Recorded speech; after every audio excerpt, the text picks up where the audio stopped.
Newspapers are dying for a few reasons. Readers don't want to pay for yesterday's news, and advertisers follow them. Your iPhone, your laptop is much more handy than New York Times on Sunday. And we should save trees at the end. So it's enough to bury any industry. So should we rather ask, can anything save newspapers? There are several scenarios for the future newspaper.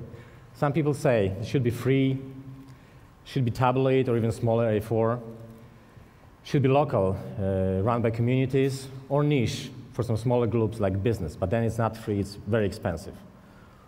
Should be opinion-driven, less news, more views, and we rather read it during breakfast, because later we listen to radio in a car, check your mail at work, and in the evening you watch TV.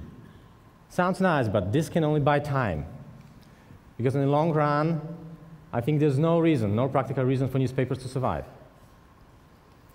So what can we do? Let me tell you my story. 20 years ago, Bonnier, Swedish publisher, started to set newspapers in a former Soviet bloc. After a few years, they had several newspapers in Central and Eastern Europe. They were run by an experienced staff with no visual culture, no budgets for visuals. In many places, there were no even art directors. I decided to work for them as an art director. Before I was an architect, and my grandmother asked me once, "What are you doing for a living?" I said, "I'm designing newspapers." "What? There's nothing to design there. It's just boring letters." And she was right. I was very frustrated. Until one day, I came to London and I've seen performance by Cirque du Soleil. And I had a revelation. I thought, these guys took some creepy, run-down entertainment and put it to the highest possible level of performance art. I thought, oh my God, maybe I can do the same with these boring newspapers. And I did. We started to redesign them one by one. The front page became our signature. It was my personal, intimate channel to talk to the readers. I'm not going to tell you stories about teamwork or cooperation. My approach was very egotistic. I wanted my artistic statement, my interpretation of reality. I wanted to make posters, not newspapers, not even magazines, posters. We were experimenting with type, with illustration, with photos, and we had fun. And soon it started to bring results. In Poland, our pages were named covers of the year 3 times in a row. Other examples you can see here are from Latvia, Lithuania, Estonia, the Central European countries. But it's not only about the front page. The secret is that we were treating the whole newspaper as one piece, as one composition, like music. And music has a rhythm, has ups and downs. And designer is responsible for this experience. Flipping through pages is reader's experience, and I'm responsible for this experience. We treated 2 pages, all spreads, as a 1 page, because that's how readers perceive it.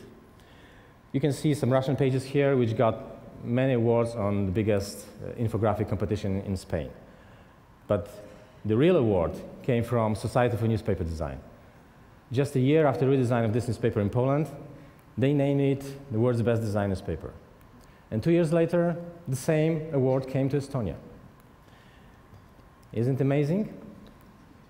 What really makes it amazing, that the circulation of these newspapers were growing too. Just some examples. In Russia, +11 after 1 year, +29 after 3 years after redesign.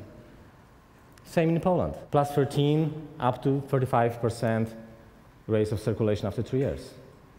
You can see on a graph, after years of stagnation, the paper started to grow just after redesign.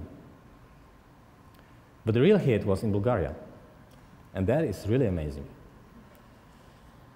Did design do this? Design was just a part of the process. And the process we made was not about changing the look. It was about improving the product completely. I took an architecture rule about function and form and translated it into newspaper content and design. And I put a strategy at the top of it. So first you ask the big question, why we do it, what is the goal? Then we adjust the content accordingly. And then usually after 2 months we start designing. My bosses in the beginning were very surprised. Why am I asking all these business questions instead of just showing them pages? But soon they realized that this is the new role of designer, to be in this process from the very beginning to the very end. So what is the lesson behind it?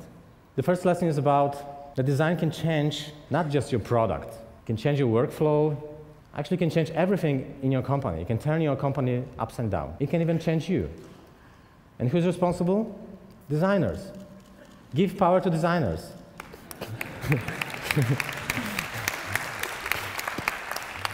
But the second is even more important. You can live in a small, poor country, like me. You can work for a small company, in a boring branch. You can have no budgets, no people, but still you can put your work to the highest possible level. And everybody can do it. You just need inspiration, vision, and determination. And you need to remember that to be good is not enough. Thank you.